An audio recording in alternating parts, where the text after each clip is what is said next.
My name is Jake Phelan, and I'm the Postmaster of Buffalo. This is Karen Mazurkowitz, our Communication Coordinator. In the back are Diane Minio, our Marketing Manager, Kathy Daneka, Manager of Customer and Industry Contact, and up here is Laura Zutek, who's currently serving as our Facility Optimization Coordinator. In my capacity, the Broadway-Fillmore Finance Unit falls under my jurisdiction.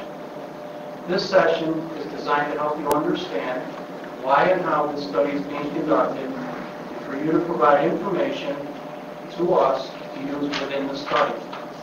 I would like to remind everyone that all questions, comments, and written correspondence become part of the official record.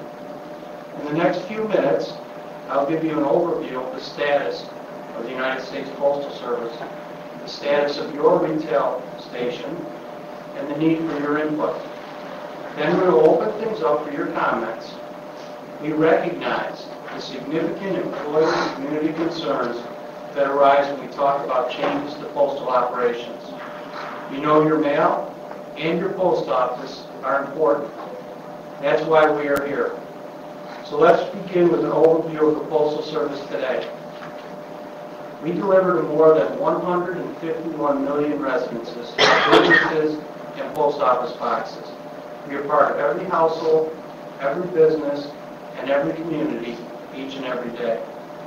Yet, for many reasons, mail volume has declined by more than 20% nationwide since 2006, and that compounds each year. That means the dollars spent post offices have also dropped. A particular concern has been the decline in our core first-class mail. This mail largely consists of personal letters, cards, bills, payments, and similar items. First-class mail volume fell 5.8% in 2011, 6.6% in 2010, 8.6% in 2009, and 4.8% in 2008. From 2010 to 2011, this was a decrease of $1.9 billion.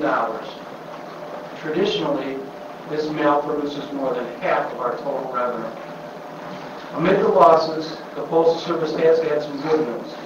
Revenue for priority mail and express mail jumped $530 million last year, or 6%. The increase came as more customers used the internet to purchase and ship products. Standard mail, normally used to deliver solicitations and catalogs, generated an additional $495 million in revenue, a 2.9% jump. Remember, we do not receive tax dollars or federal support. Postal operations are paid for by stamps. The Postal Service lost $8.5 billion in 2010 and lost $5.1 billion this past year. If we had paid the congressionally mandated pre-funded health care, the Postal Service would have lost $10.6 billion in 2011. Some of this loss is due to changes in how people use the mail. Some is related to mandates placed upon us by Congress. All of this means we have to make difficult decisions throughout the Postal Service. We cannot overlook any appropriate opportunity to improve the financial health of the Postal Service. The Postal Service is the hub of a $1.1 trillion mailing industry. Our facilities present important opportunities for savings. The Postal Service has nearly 32,000 retail facilities, the largest retail network in the country. With more of our customers conducting their postal business online, with smartphones, or at their favorite shopping destinations, maintaining this expansive retail network is no longer feasible. There are three ways that candidate post offices are identified for review. The Postal Service uses a top-down review process. Offices are identified based on a headquarters-determined criteria. Those three criteria are offices with less than $27,500 in annual revenue and less than 2 hours of earned workload per day.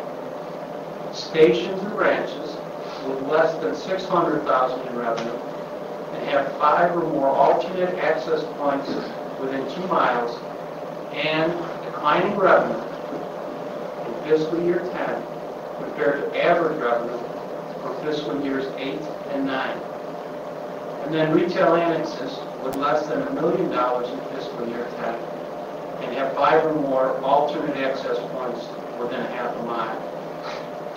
The next criteria would be an emergency suspension, which results from a natural disaster, eviction, lease issue termination, safety, or serious health issue that cannot or has not been abated, or the facility is in substandard condition. A suspension automatically triggers a study. A local management-initiated study may also begin when we have a postmaster vacancy or pending lease renewal.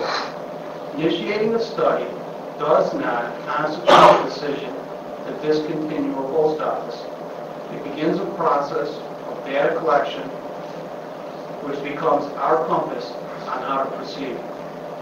All formal studies look at several items, including office workload, customer demand, and availability of alternatives. Let's look at these. Workload analysis uses a time formula assigned to the tasks of an office over an extended period. It looks at the type of transactions in an office and the complexity of those transactions. For example, a stamp sale, a money order, or an express mail transaction are all credited differently. Customer demand is measured in part by revenue figures. However, in most post offices with retail terminals, we are able to pull up numbers and types of legal transactions. We look at what other services are available nearby at post offices or at partner businesses, like stores that sell stamps or contracted postal units. Finally, we consider our total operating expenses.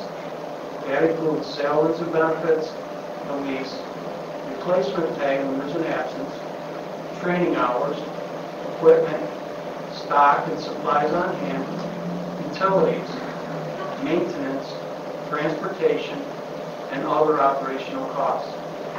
If a review of this data indicates a potential business case for discontinuance, we formalize a study. Tonight we'll help you assess local conditions. Customers like yourself will mail a letter, a survey, and a postage paid envelope. The letter inviting you to participate in an informational meeting. Between 2007 and 2010, America's mail volume has declined by 43 billion pieces, while processing tools available to sort that mail have become more advanced. There is less work inside every post office, including Broadway-Fillmore.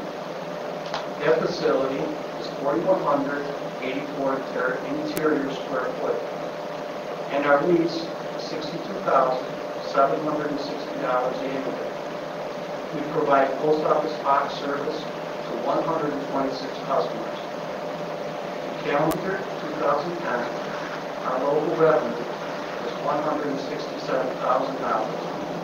Our total operating expenses were $87,934. Workload analysis shows this office at about 3.5 hours total work per day based on time studies used by the Postal Service. Stamp sales only account for 62% of all our sales at this office. Given the declining workload as well as the availability of postal services in the area, we felt it was our responsibility to conduct this study on how to meet local postal needs. Please understand, this is no reflection on the level of service provided at your post office or by the employees who proudly serve you there. Based on headquarters criteria, a feasibility study is to be conducted. Now we know that you have many questions about what happens to the post office here if discontinued. Let me assure you on some common issues. Alternate access points. There are a total of 15 within a 10-mile radius. As for retail postal services, there are several full-service post offices nearby. The Buffalo Main Post Office is 1.3 miles, Niagara Square 1.7, Ellicott 2.4, Mid-City 2.5, Central Park 3.6, Southside 5 miles, Cheektowaga 5.3, West Side 6 miles, and the Airmail Facility 7.1 miles. Stamps are also available from our partner businesses and stores where you may already shop. Tops and Wegmans, Wilson Farms, Walmart, Walgreens, CVS stores, and Hyatt's Graphic Supply. We also have a strong presence on the internet at www.usps.com to support all shipping and mailing needs. And we also provide stamps by mail and by phone. On some of the surveys returned to us, the common comments are, why don't you go to 5 or 4 day delivery instead of closing this office? We are mandated by congressional law to deliver mail 6 days a week. Second is we pay taxes. We get very little from the government. And if the PO is closed, we should receive a reduction in property taxes. The Postal Service does not receive tax dollars to support its functions. Our revenue is generated by stamp sales. Property taxes are in no way tied to postal operations. After tonight's meeting, we have more work to do. Statutory requirements require that certain matters must be considered by the Postal Service. Among those are the responsiveness to community postal needs, impact on our employees, and the impact of a potential closing or consolidation on the community. We will take your survey responses and notes from this session to assess the effect of closing the Postal Service retail office and what it could have on the community served. If that review suggests that we continue, the proposal to close will be posted until January 11, 2012. This gives customers another opportunity to comment in writing before we make the final review. At that time, I will review the package to ensure due diligence has been performed. If it has, the district manager then reviews the package. If there's concurrence, the study is certified and sent to postal headquarters to make a final determination. A copy of that final determination and appeal information is prominently posted in the affected post office for 30 days. So let me stress, we came here to learn more about how you use the post office. But for right now, it's your turn. Your comments are important. Let's give as many local residents a chance to speak on this subject as we can. To assist us with that, be sure your remarks become part of the record. We will ask that those interested in speaking, please raise your hand to be recognized. Please cite your name and mailing address for the record. Please, one person speak at a time so that we can maintain a record of your concerns for the official record. To permit everyone an opportunity to speak, please limit your questions or comments to one at a time. Thank you, and let's begin that process.